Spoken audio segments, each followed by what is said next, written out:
What's going on, guys? It's Extra Truth back with another reaction video. Now, the title of the video today is Why Christian Dating Sucks, the Shaming of Young Men. Now, it's going to be an interesting video. Yeah, seen it on my timeline. I was like, yeah, let's react to it. Yeah, guys, if you have any videos you guys want me to react to, just let me know in the comments. Or yeah, just let me know in the comments and I'll try to react to them. Or like give me a theme and then I'll start reacting to that theme. But yeah, let's get straight into the video.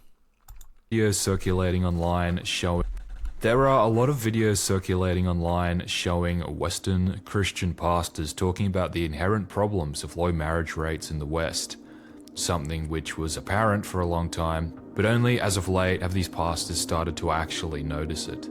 But there is a problem.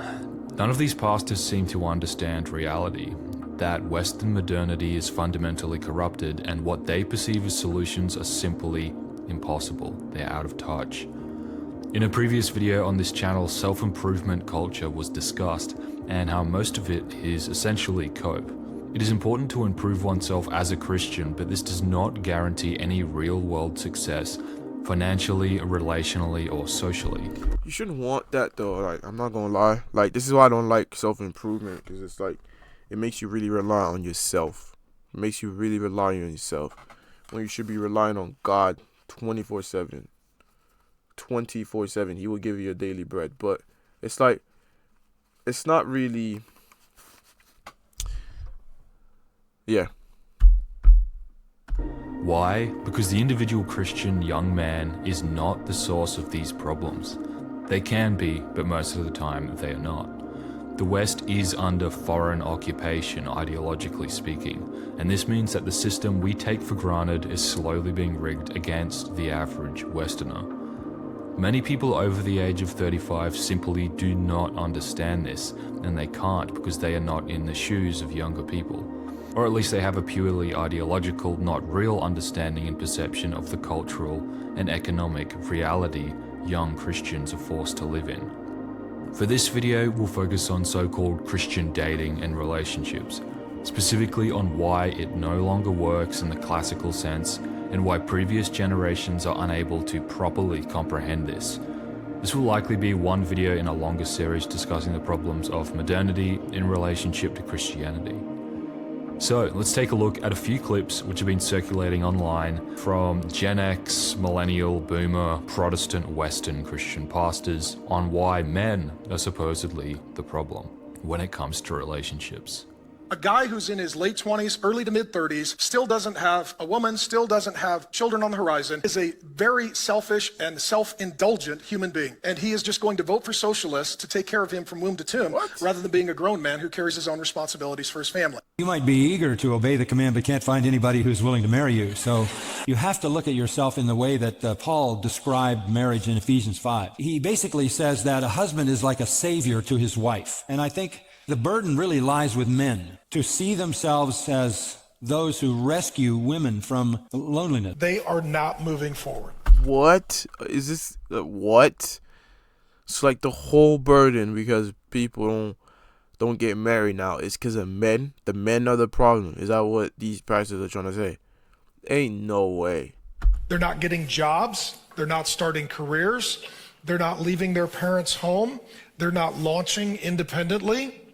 You just decide, you know what? My goal is to mature, to take on responsibility, figure out my degree or my trade or my job, find my wife, buy my house, start my responsibility. How many of you older guys agree with me on this point? It's an amazing opportunity. These clips highlight the level of disconnect between Gen Z and previous generations. This Protestant pastor in this clip, after years of seemingly ignoring the obvious problem, has finally realized that Westerners are not getting married and not having kids. His solution, as strange as it is to shame men. The few men who are still showing up in Protestant churches, as it turns out, are already shamed by the world. Since modernity is positioned against young Western men, it's beyond insulting then that upon showing up to a church, they are berated for not being married, which is usually beyond their control. Essentially, the message from most pastors, just like the message from Man, that's tough, man. These heretics, they're giving you the false gospel, so they're bringing you to hell if you believe in them. And they're giving you bad advice in life on how to get married and stuff. And they're like condemning. So they condemn you for your lifestyle and say that you're going to go hell for it. And then condemn you again for your, like, how you live. And it's a direct impact on if you're going to get a wife or not. Just blatantly, like, just destroying them. Destroying men. That's not cool at all. Influencers like Jordan Peterson is that men are the problem, and the reasons why men lack families and economic stability, amongst other things, is because they simply haven't stepped up. This is pure idiocy. Most young men are looking for marriage and family, and they are willing to bear responsibilities that come along with that.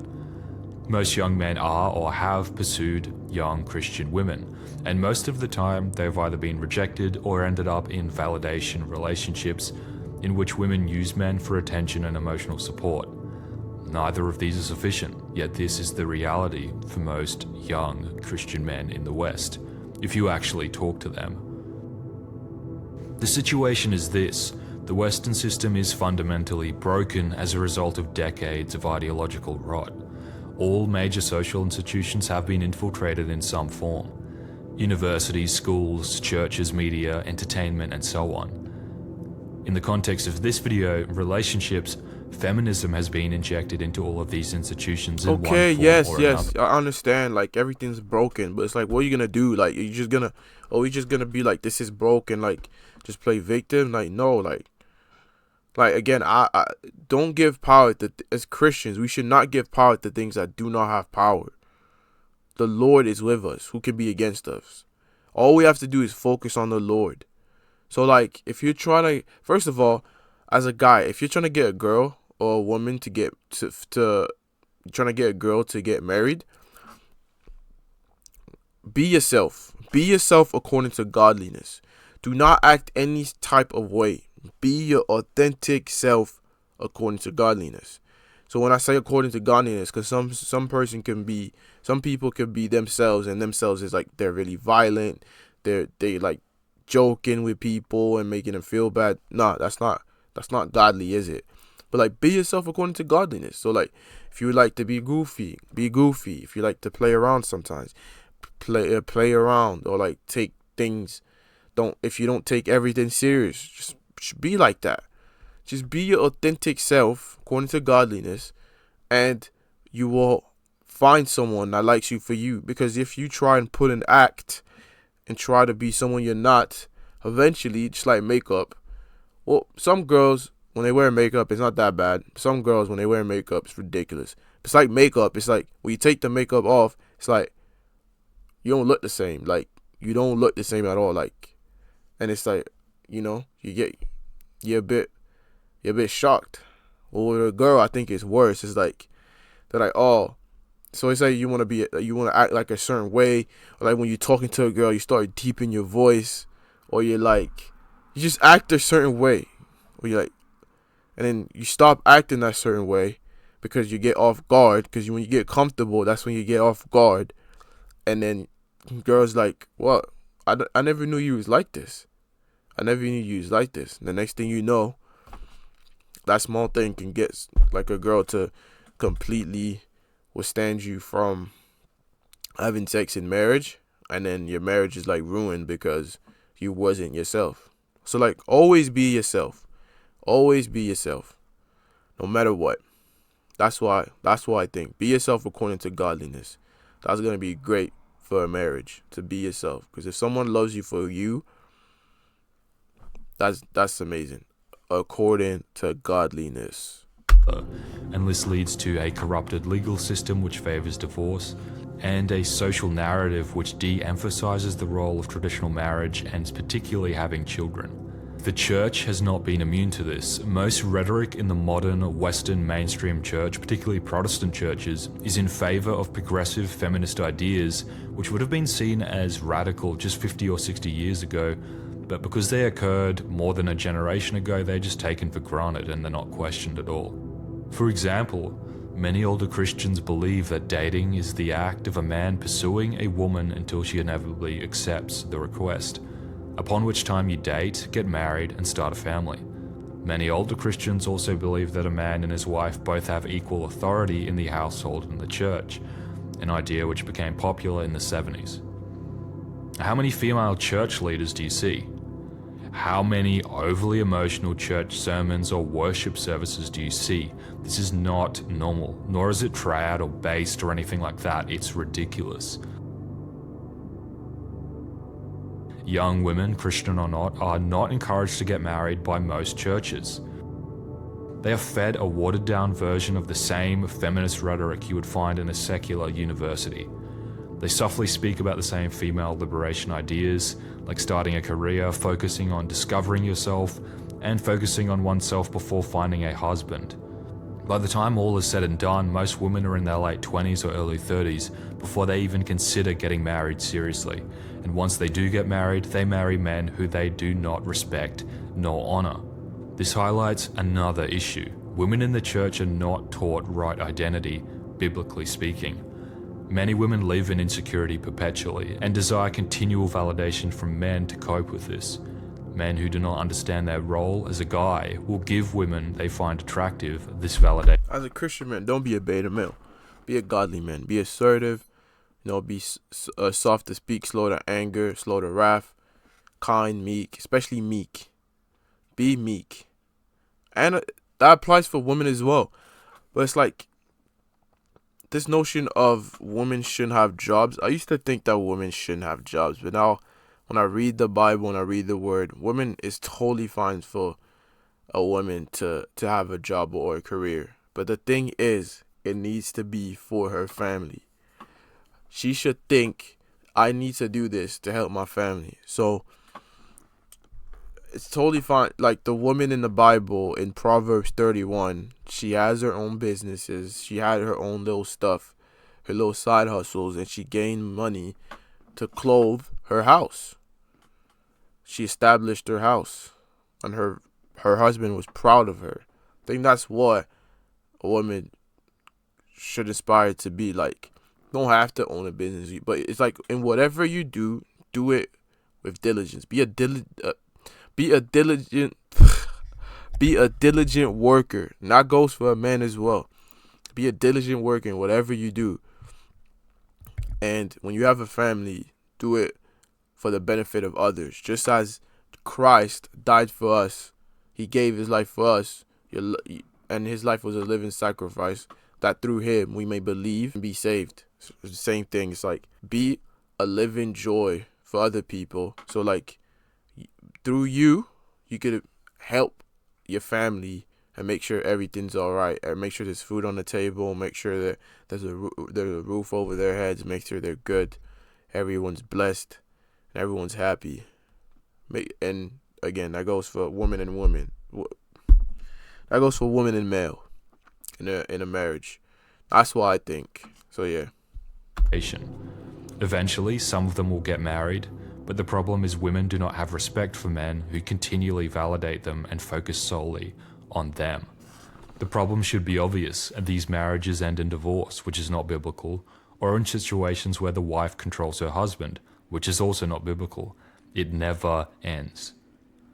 Chances are, and perhaps this is a bold claim, but many of the pastors in these clips are probably in this position themselves, either in unhappy marriages or in marriages where the husband must appease his wife, by either allowing her to control him, or at least by refraining from talking about particular issues like women leaders in the church or other touchy social. Women should not be pastors. That's straight up. Women should not be pastors.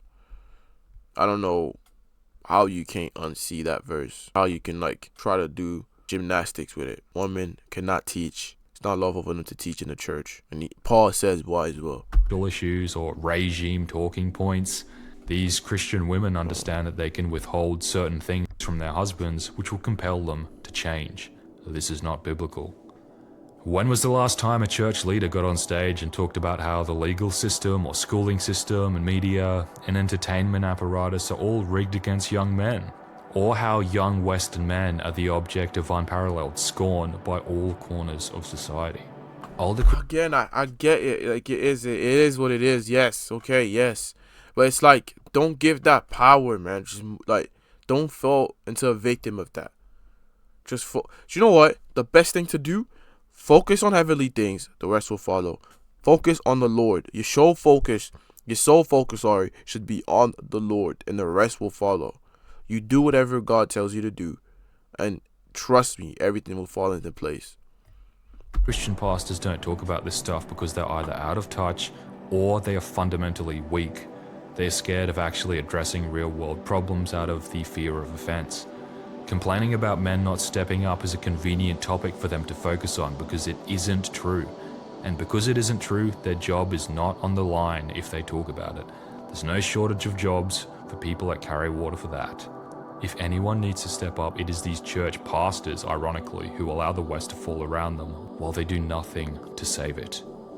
Despite the rhetoric of attacking young men for being the problem, the opposite is ironically true. Young men who take care of themselves, prioritize God, and are socially and politically aware are some of the only people who are not part of the problem.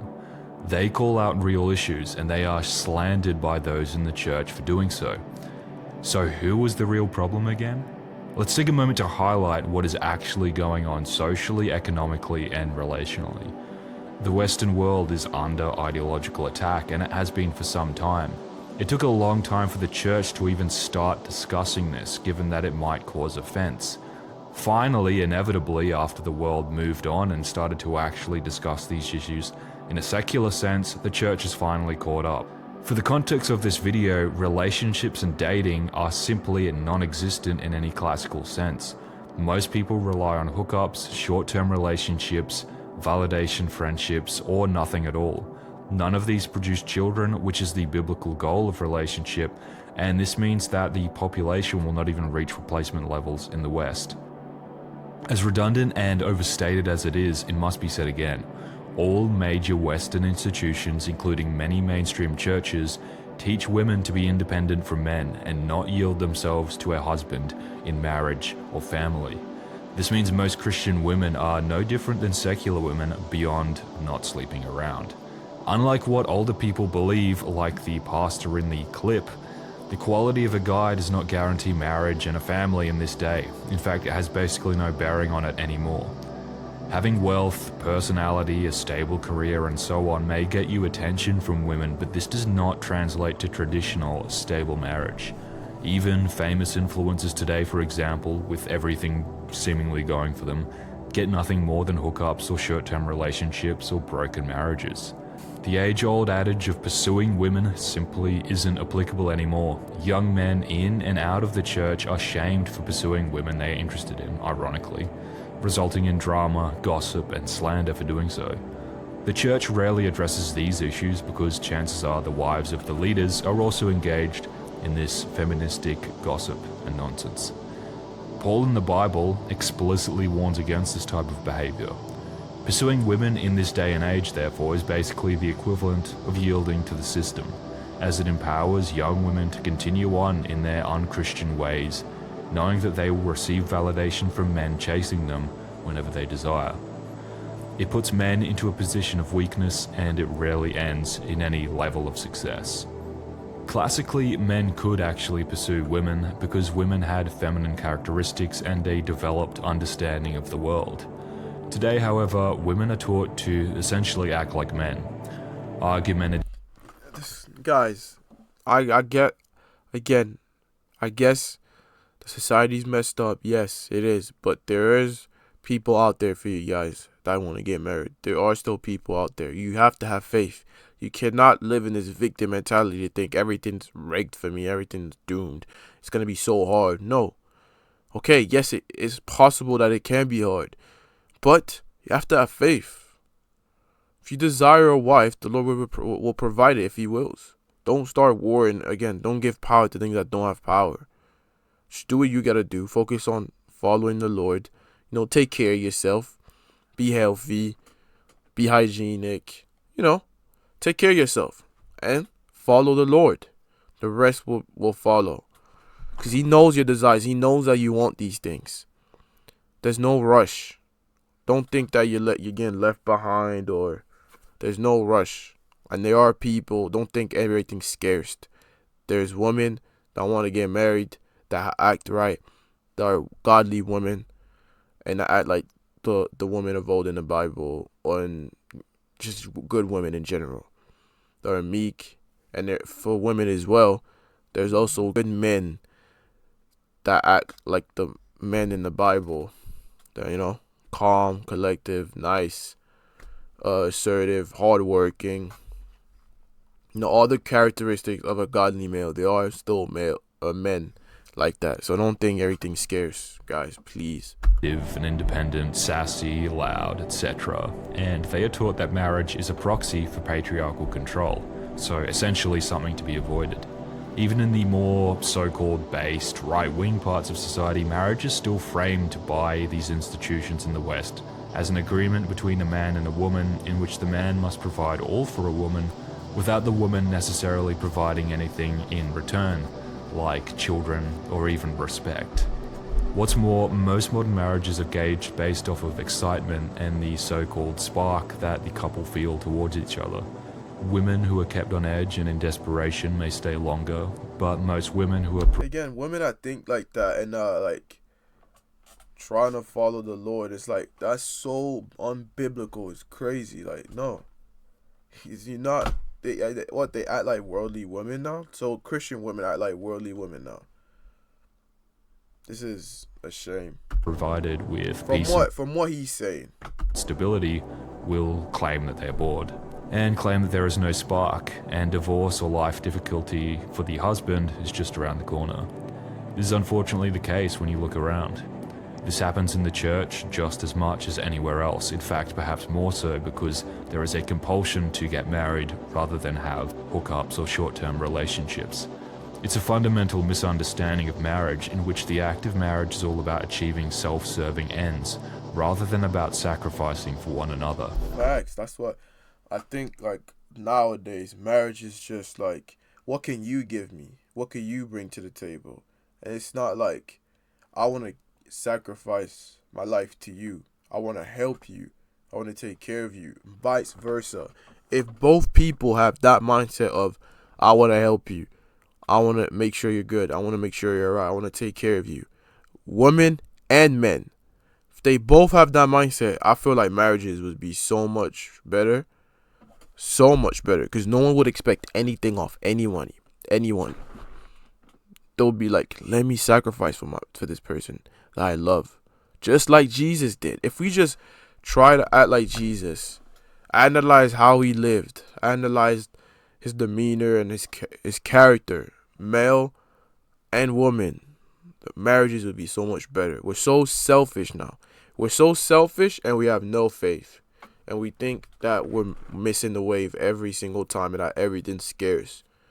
We have no faith, and we're selfish, which is a recipe for disaster. Biblical marriage has nothing really to do with friendship or happiness, although these are things which come along with marriage. But this is not taught in the church. Relationships and marriage taught in the church often revolves around a man providing continual so-called happiness to his wife. Biblical marriage is all about sacrifice for one another. It is about producing... It's a fact. You can have a little. You can have a lot. It's supposed to be you giving yourself for the person, for the benefit of the other person. That's what it is. Again, male and woman. It's vice versa. It's not just the man that needs to sacrifice for his woman, but also the woman that needs to sacrifice. You should be selfless. You should be completely selfless, and you're like all for the other person and for the benefit of the family. Children and selflessly raise. It's easier to say it than do it, I know, but that's why when I read the Bible, that's why I think a perfect relationship would be like, and is, when both parties are completely selfless, just like Jesus, completely selfless. They give their lives for each other, for the benefit of their family. Them, even though it can be difficult. And even if you're not having children, it's about helping one another to continue on and grow in the faith. It is not just about pursuing happiness. It cannot really be made any clearer. If marriage is understood to be about romance, happiness, and attraction, it will never last. It will end in... I saw the things that we get from Disney and stuff, like, you know, the things of pursuing happiness, and like, which is, it's nice to pursue happiness, but like, oh, I'm expecting the man to like treat me like Cinderella, like, you know, I'm looking for the Prince Charming, like he's gonna take care of me. I'm just gonna sit there and not do anything. I'll provide him with food and like, you know, sex, and but apart from that, I don't owe him anything in a marriage like that. I just have to chill, and vice versa. Like, I'm expecting the woman to clean for me and to do all that. And I'll you know, I'll help her with the bills, and I'll pay and stuff. I'll take care of her in terms of physical wealth, but in physical, tangible things.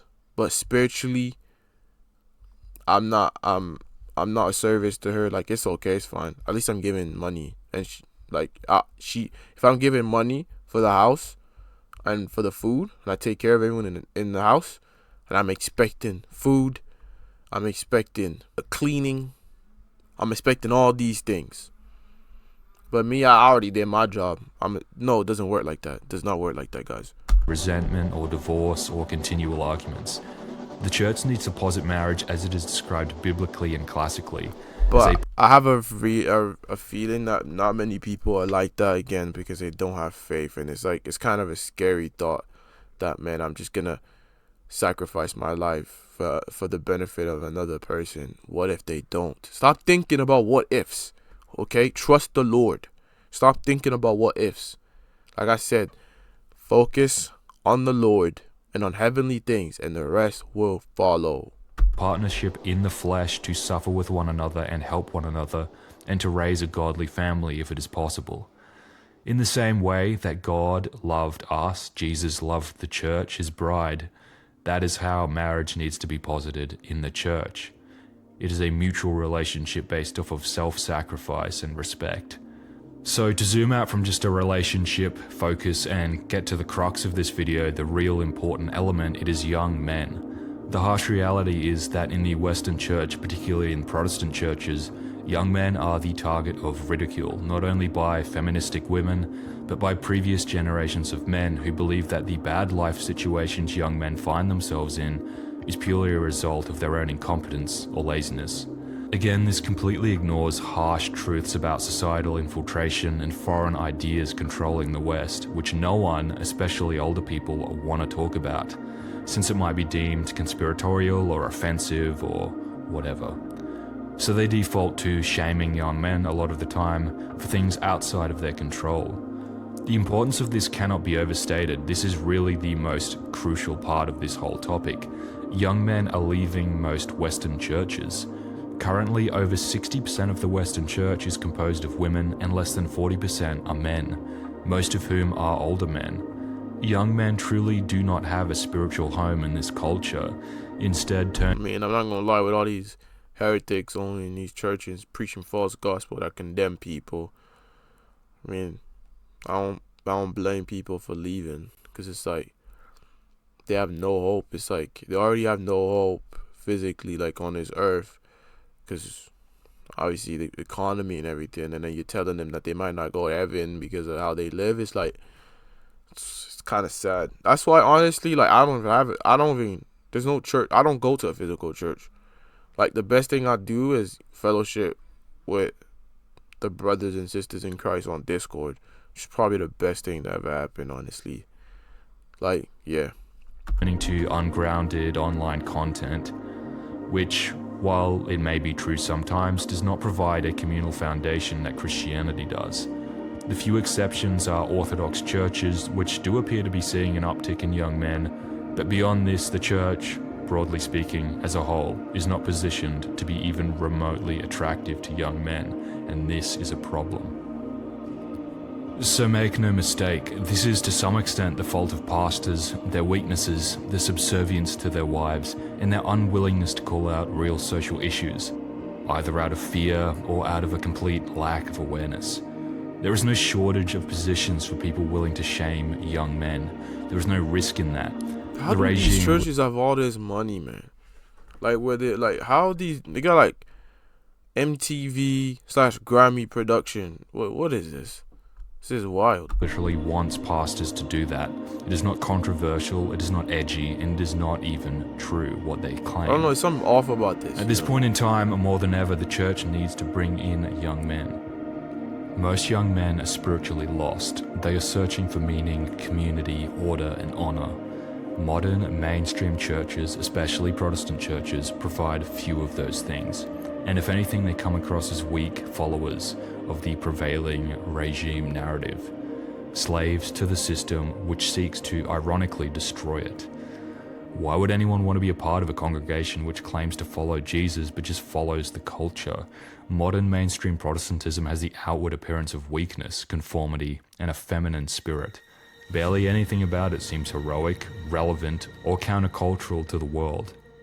If you save the young men, they will help save the world. They will lead the young women, and together they will reform Western society back towards the Christian ideal and values it once had. To get there, young Christians and older Christians who are willing to listen have to take back their churches from these weak ideologues who are unwilling to speak the truth. Not all churches have to be political, but when these leaders are actively counter-signaling young men and are acting as mouthpieces for anti-Christian sentiment, they need to be called out. If young men and passionate Christians as a whole organize together, they can force conversations in church. They can put pressure on pastors to either speak the truth or resign from their positions. They can force change by infiltrating positions in the church and then using these positions to actually speak the truth.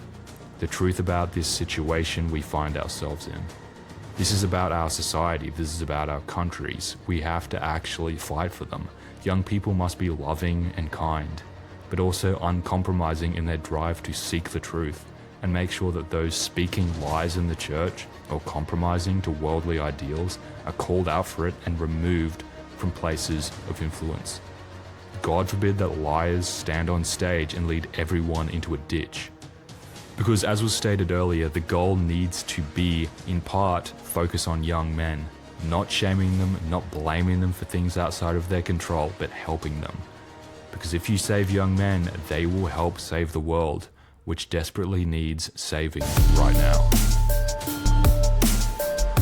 I think, honestly, like, the video's alright, but it's like, this guys, again, people need to know free grace. People need to know how to truly get saved, and that the grace of God is free.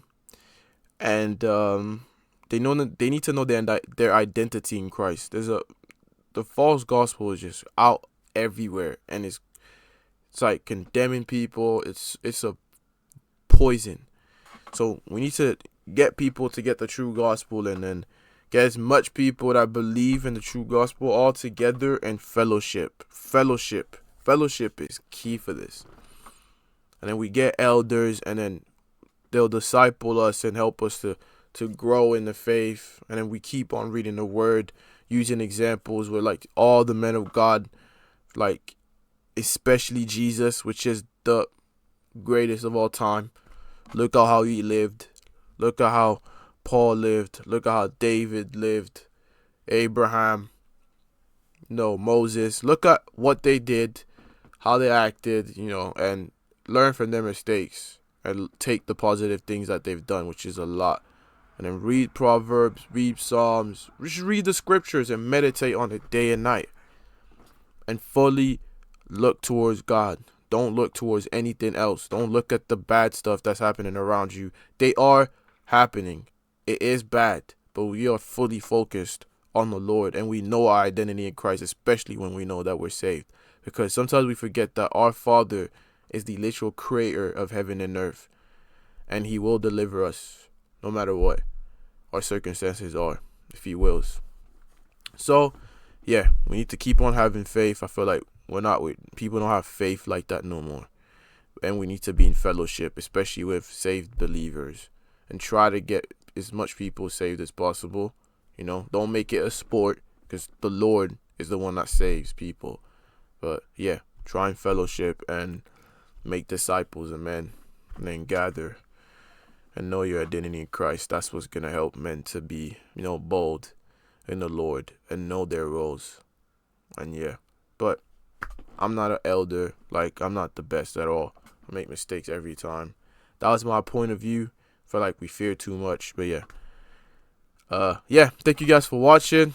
If you guys liked the video, give a like, subscribe if you're new. See you guys in the next video. God bless.